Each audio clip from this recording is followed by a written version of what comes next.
Assalamualaikum warahmatullahi wabarakatuh. Saya Dwi Novitasari dari jurusan Tadris Biologi semester 5. Di mana di sini saya akan menjawab pertanyaan kuis yang diajukan oleh dosen saya pada mata kuliah bioreproduksi. Pertanyaan yang pertama yaitu apa sajakah hormon-hormon yang berperan pada sistem reproduksi? Hormon yang pertama adalah hormon FSH, yang kedua ada luteinizing hormon, yang ketiga ada hormon testosteron, dan yang keempat ada hormon estrogen, yang kelima yaitu ada hormon luteinasi, dan yang keenam ada hormon inhibin. Pertanyaan yang kedua yaitu bagaimana proses spermatogenesis itu terjadi. Spermatogenesis adalah awal dari proses pembentukan sel spermatozoa yang biasa kita kenal dengan sperma. Proses ini terjadi di organ kelamin jantan yang disebut testis, tepatnya di bagian tubulus seminiferous. Tubulus seminiferous berperan penting pada proses pembentukan sperma karena pada dindingnya terdapat salon sperma atau yang biasa disebut dengan spermatogonium atau spermatogonia yang berjumlah ribuan. Benih-benih sperma ini diberi nutrisi oleh sel-sel steroid yang juga dapat terjadi di tubulus seminiferous untuk bisa melakukan pembelahan sel yang terdiri dari mitosis dan meiosis, hingga pada akhirnya terbentuk menjadi sperma yang matang. Sperma yang matang kemudian disimpan di suatu saluran yang terletak di bagian testis, yaitu di epididymis. Dari epididymis, sperma bergerak ke bagian lain yang dinamakan vas deferens dan ductus ejaculatorius. Di dalam ductus ejaculatorius, cairan yang dihasilkan oleh organ reproduksi lainnya seperti vesicula seminalis, kelenjar prostat, dan bulbouretra ditambahkan pada sperma hingga membentuk cairan yang biasa disebut sebagai semen atau air mani. Cairan ini kemudian mengalir menuju uretra dan dikeluarkannya ketika ejakulasi. Nah, selanjutnya pertanyaan ketiga yaitu bagaimana sih cara menjaga kualitas sperma kita supaya sehat. Yang pertama yaitu ada menjaga asupan nutrisi, yang kedua yaitu mengkonsumsi vitamin dan mineral, yang ketiga yaitu mengkonsumsi suplemen penambah kualitas sperma, yang keempat yaitu menjalani pola hidup sehat, dan yang keempat yaitu menjalani pola hidup yang sehat. Nah, selanjutnya pertanyaan keempat itu yaitu bagaimana alur pengeluaran sperma. Pengeluaran semen itu urutan yang dilalui oleh sperma pada alat reproduksi jantan mulai dari tempat produksi sperma yaitu tubulus seminiferous, yaitu saluran di dalam testis, yang kedua ada epididymis, yang ketiga ada vas deferens, dan yang keempat ada vesica seminalis, dan yang kelima ada ductus ejaculatorius, dan yang terakhir yaitu uretra. Nah, penjelasannya lebih detail terkait jawaban di atas adalah sebagai berikut. Sperma itu diproduksi di dalam testis, lebih tepatnya di dalam saluran tubulus seminiferous. Setelah selesai diproduksi, maka sperma akan ditampung sementara di epididymis. Nah, setelah ditampung di epididymis yang berupa saluran cukup di luar testis, sperma akan mengalami masa pematangan di dalam epididymis. Setelah matang, sperma itu akan dialirkan menuju saluran panjang vas deferens.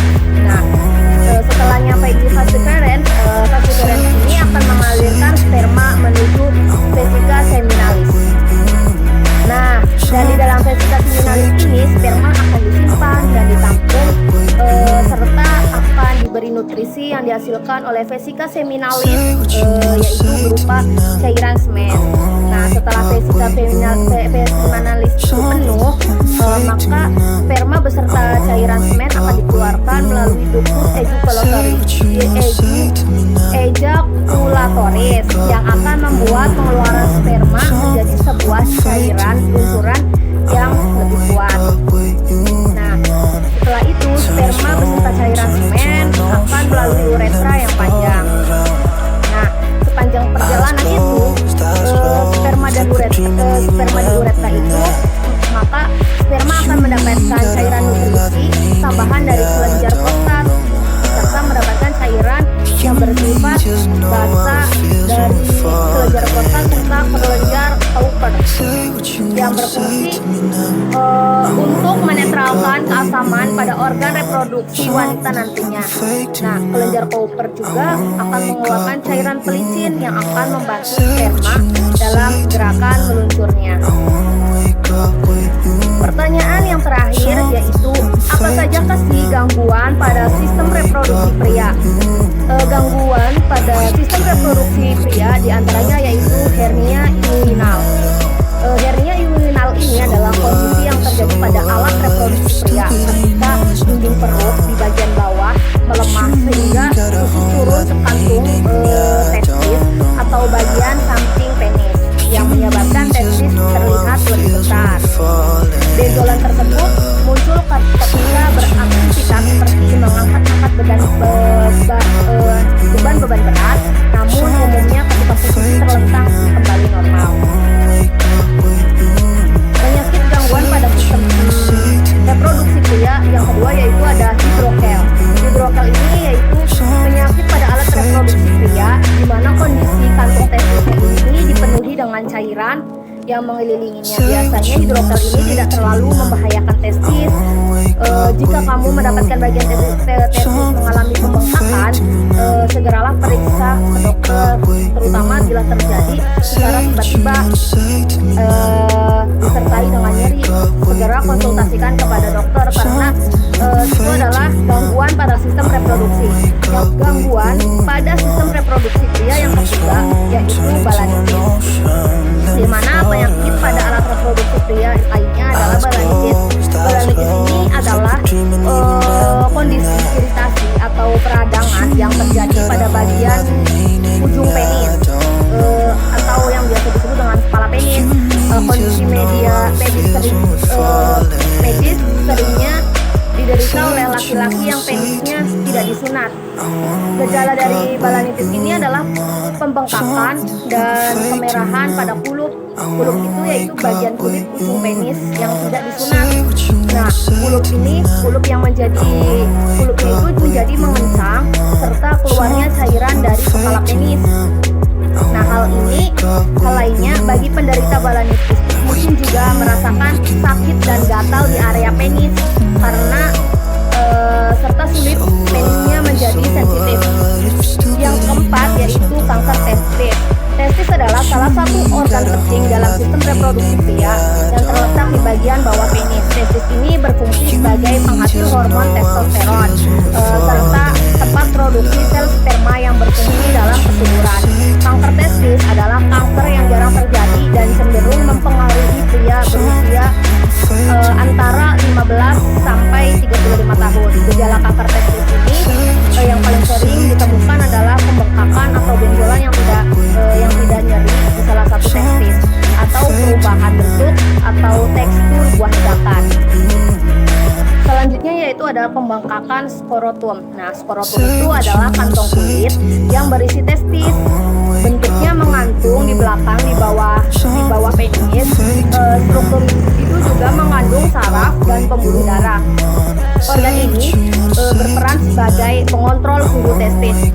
Skorotum dapat mengalami pembengkakan yang sering diakibatkan oleh torsil testis atau biasa disebut dengan gangguan pada testis yang memicu tersumbatnya aliran darah.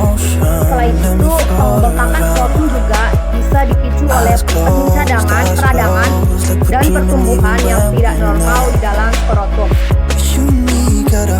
Selanjutnya yang keenam yaitu disfungsi ereksi. Disfungsi ereksi itu adalah kondisi di mana pria tidak bisa mendapatkan atau mempertahankan ereksi yang cukup kuat dalam berhubungan seksual. Saat berhubungan seksual, pria mungkin memiliki masalah seksual seperti libido rendah dan ejakulasi dini dan ketidakmampuan untuk mencapai orgasme. Nah, jika pria mengalami disfungsi ereksi secara berkelanjutan, hal ini berdampak pada kepercayaan diri pria. Bahkan kondisi ini juga memicu timbulnya stres. Selanjutnya yaitu gangguan pada sistem reproduksi pria yaitu adalah gangguan prostat. Penyakit ini adalah penyakit pada alat reproduksi pria lainnya adalah gangguan prostat. Ini merupakan satu di antara beberapa penyakit yang banyak dialami oleh pria. Biasanya gangguan prostat ini menyerang pria yang berusia di atas 50 tahun, di mana prostat sendiri adalah kelenjar pada sistem reproduksi pria yang membungkus saluran kemih atau biasa disebut dengan uretra. Kelenjar prostat berfungsi mengeluarkan cairan yang menyuburkan atau melindungi sperma. Nah, ukuran prostat yang baiknya itu yang normalnya itu seperti apa sih? Ukuran prostat itu normalnya itu sebesar biji kenari dan akan semakin besar seiring bertambahnya usia. Jika prostat itu terlalu besar atau mengalami masalah, maka dapat menimbulkan gangguan kesehatan. Pada tahap yang lebih serius, gangguan pada prostat ini juga berakibat kanker prostat. Kanker prostat sendiri adalah pertumbuhan sel secara tidak normal pada kelenjar prostat. Terdapat beberapa faktor yang dapat meningkatkan pria mempunyai resiko terkena kanker prostat, yaitu yang pertama faktor usia, riwayat keluarga juga, dan yang kedua yaitu karena obesitas, karena kegemukan. Nah, kanker prostat ini biasanya menimbulkan gejala apapun pada saat stadium awal. Namun pada stadium lanjut dapat menyebabkan gejala timbulnya bercak darah pada urin atau sperma, atau juga ditandai mengalami kesulitan saat buang air kecil. Ya, begitulah tadi jawaban kuis yang telah saya jawab. Kurang lebihnya mohon maaf. Wassalamualaikum warahmatullahi wabarakatuh.